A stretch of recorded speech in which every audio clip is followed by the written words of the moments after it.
과연 선관위가 떳떳하고 깨끗하다면 왜 감사원 감사를 거부합니까? 왜 국정원 조사, 해킹 위험 있는 것에 대해서 조사하면 왜 거부합니까?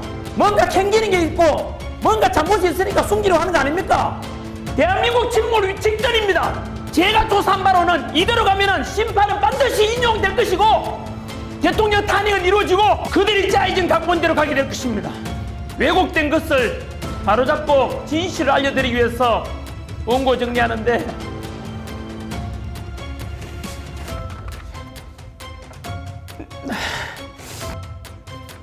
여러분,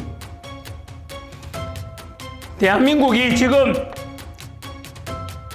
침몰할 위기에 와 있습니다. 요즘 방송사 인터뷰 섭외 1순위로 새로운 인사가 떠오르고 있습니다. 여러분께서 짐작하시겠지만 바로 공무원시험 역사 1타 강사 전한길 씨입니다. 전한길 신드롬이라고 해도 과언이 아닐 듯합니다. 그는 최근 윤석열 대통령 탄핵 반대 집회에서 연설한 뒤에 진보 진영으로부터 집중 공격을 받고 있습니다. 급기야 경찰에 신변 보호를 요청하기 이르렀는데요. 반면에 보수 진영으로부터는 열광적인 지지를 받고 있습니다.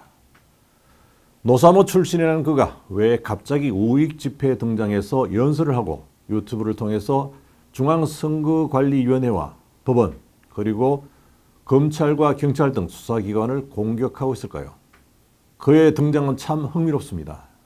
그의 이야기를 들어보면 성공 스토리가 거의 소설이나 영화 같습니다. 그가 네이버 카페를 통해서 공개한 이야기와 주변의 증언, 보도기사 등을 통해서 소설 같은 그의 성공 스토리를 먼저 짚어보겠습니다. 속사포처럼 쏘아대는 투박한 경상도 사투리에서 알 수 있듯이 그는 경북 경산시 용성면이라는 시골 마을에서 태어났습니다. 소장농의 아들이라고 자신을 소개하고 있는 점으로 미뤄봐서 가정 형편이 많이 어려웠을 듯합니다. 그는 대학 진학을 포기하고 사고뭉치가 돼 있었습니다. 아버지가 등록금을 이렇게 마련해 뒀는데 라며 눈물 짓는 모습을 보고 재수를 해서 경북대학교 지리학과에 입학합니다. 그리고 대학원에 진학해서 지리학 석사학위를 따고 역사 쪽으로 방향을 전환해서 석사 수료를 하게 됩니다. 그는 대학 재학 중에 학사 경고를 받자 군에 입대합니다. 그리고 제대한 뒤에 막노동판에 뛰어들어서 생활비를 벌었습니다.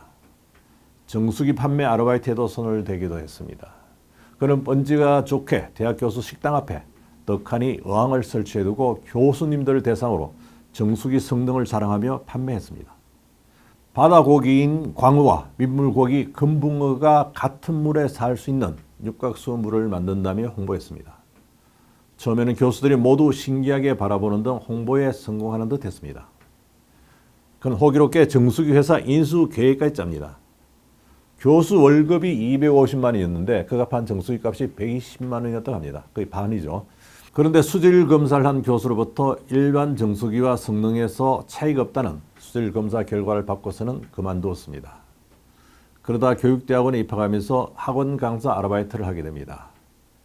그의 실력이 소문나면서 대구에서 재수학원으로 역사가 오래된 유신학원으로 스카웃됐습니다. 아마 대구에서 공부하신 분들은 유신학원을 대부분 알고 계실 겁니다. 서울의 종로학원 같다고 보면 될 듯합니다. 그는 여기서 사고를 치게 됩니다. 돈을 벌게 된 그는 아예 유신학원을 인수했습니다. 하지만 수능제도 변경으로 학원과 출판사 사업이 실패하면서 25억 원의 빚을 지고 신용불량자가 되고 맙니다. 월세방으로 밀려났고 자동차는 채권자에게 뺏겼습니다. 그는 파산을 선언하고 빚을 떼먹을 수 있었지만 15년간 이 빚을 모두 갚았다고 합니다. 결혼 16년 만에 처음으로 내 집도 마련해 집들이도 하게 됩니다. 그는 부모님 찬스도 학벌 찬스도 외모 찬스도 없이 하나님의 은총으로 성공하게 됐다고 했습니다. 외모 찬스도 없었다는 말이 참 재미있게 들립니다. 서울로 스카웃 때 공무원 시험 역사 1타 강사가 됐는데요. 그의 연간 수입이 얼마나 될까요? 저도 놀랐습니다. 자신이 직접 밝힌 연봉이 60억 원입니다. 한 달에 벌어들이는 돈이 무려 5억 원입니다. 세금만 15억 원 이상 매년 낸다고 하니까 웬만한 중소기업 이상의 수입을 올리고 있는 셈입니다. 그가 26년 동안 가르친 제자가 200만 명이라고 합니다. 20, 30대와 40대뿐 아니라 50대 제자까지 있겠죠. 경찰과 소방, 행정공무원 등 곳곳에서 공직 생활을 하고 있을 겁니다. 그의 강의에 대한 호불호가 명확히 갈립니다. 그는 강의 중에 상스러운 비속어를 자연스럽게 씁니다. 불만이 있었겠죠. 그가 설문조사를 해보았다고 합니다. 그런데 그의 비속어에 대한 긍정적인 반응이 95%로 압도적으로 많았습니다. 그래서 그는 비속어를 계속 쓰기로 결정했고 지금도 쓰고 있습니다. 그가 올린 동영상이나 쇼츠 영상에서는 비속어가 거의 표준어가 되어 있습니다.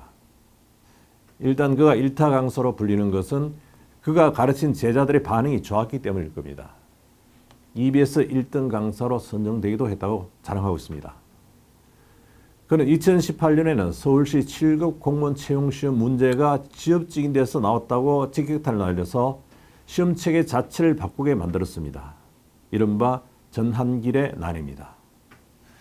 윤석열 대통령 탄핵 반대 집회에 20대와 30대가 많이 몰리고 있는 데는 그의 영향력이 어느 정도 미치고 있다는 분석도 나오고 있습니다. 자, 이제 요즘 논란이 되고 있는 그의 윤 대통령 탄핵 반대 집회에 참석해서 연설을 하게 된 배경과 과정을 알아보겠습니다. 그는 네이버 카페에서 자세하게 설명하고 있습니다. 그는 12.3 비상계엄 때는 비상계엄은 미친 짓이라는 동영상을 유튜브에 올리는 등 비상계엄에 대해 부정적인 자세를 가졌다고 합니다. 그런데 그는 탄핵 정국이 이어지면서 정치적, 경제적, 외교적, 군사적으로 모든 것이 위기이고 이렇게 대립과 분열 속에서는 잘못하면 남미처럼 침몰할 수 있겠구나 하는 생각을 했다고 했습니다. 정치 지도자들은 극단적인 싸움만 하고 언론은 왜곡 보도로 국민들을 분열시키고 믿었던 사법부는 편향된 일부 판사들이 신뢰성을 무너뜨렸다고 했습니다. 또 수사기관 역시 공정한 절차적 정의를 무너뜨린 일들을 지켜보면서 이건 아니다는 생각을 했다고 밝혔습니다. 그래서 그는 사법부와 언론, 부정선거 의혹이 있는 선관위가 반성하고 명예회복을 하라는 뜻으로 유튜브 영상 3개를 제작했다고 영상 제작 배경을 설명했습니다. 그런데 그동안 민주당 소속 정치인들도 주장해온 선거 부정 의혹을 올렸는데 민주당 파출소로부터 고발당했다며 어이없어 했습니다. 내가 선관위를 비판하는데 왜 민주당이 고발합니까? 그는 이런 말도 했습니다. 훗날 대한민국 법치주의가 무너지고 사법부가 무너지고 언론이 무너지고 선관위가 무너지고 민주주의가 무너져갈 때 당신은 왜 침묵했습니까? 이 질문을 받는 상황을 그는 가정했습니다. 여기서 더 침묵한다면 나 자신에게 그리고 내가 가르친 20, 30대 세대를 생각해 너무 비겁하다는 생각이 들었다고 현실 참여 이유를 설명했습니다. 그는 이런 결심을 하면서 느낀 두려움도 솔직히 털어놓았습니다. 한편으로는 두렵기도 해서 그냥 그만둘까 갈등이 많았습니다. 혹시 강의를 못하게 되면 잃을 것이 너무 많은데 돈과 인기와 명예까지도. 그는 육군사관학교가 홍범도 장군 동상을 이전하려는 데 대해서도 당시에 견해를 밝혔습니다. 홍범도 장군이 독립운동가라는 사실은 팩트라고 주장했습니다. 사회주의자인지 등에 대해서는 더 이상 깊이 들어가지 않았습니다. 일정한 선을 지키려 했습니다. 그의 홈페이지에서는 윤 대통령 탄핵에 대한 찬반 논란이 뜨겁게 펼쳐지고 있습니다. 수강을 그만두겠다는 댓글과 격려하는 댓글이 경쟁하듯 올라오고 있습니다. 이곳에서는 논쟁이 허용되지만 그의 네이버 카페에는 공격성 글을 삭제하고 있습니다. 교육과 관련된 내용만 허용한다는 방침을 밝혔습니다.